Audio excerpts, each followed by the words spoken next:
নাকি ওই ভোট কেন্দ্র দখল করে আগামী নির্বাচনে ওই তারা বিজয় হতে চায়।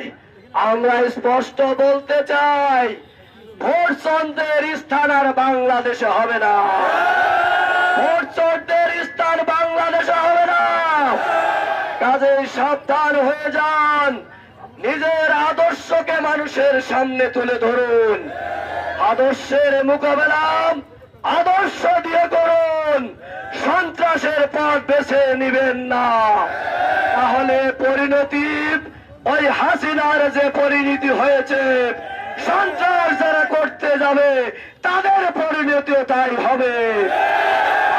আমি পরিশেষে আপনাদেরকে উদারত আহ্বান জানাতে চাই, আজকে বাংলাদেশ জামাত ইসলামীর পক্ষে দাঁড়িপাল্লা মার্কার পক্ষে যে গণজোয়ার তৈরি হয়েছে, আমি আমার ভাইদেরকে বলবো আপনারা ধৈর্য সহকারে মোকাবেলা করবেন। কোন ষড়যন্ত্রকারীর পাতা ফাঁদে আপনারা পা দিবেন না, বরং এদেশের মানুষ হচ্ছে আমাদের সম্পদ।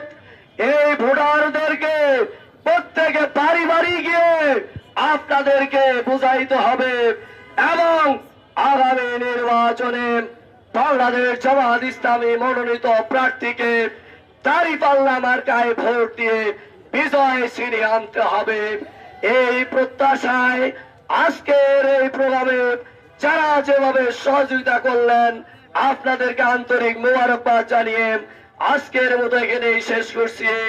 বাংলাদেশ জিন্দাবাদ, জামাত ইসলামী জিন্দাবাদ।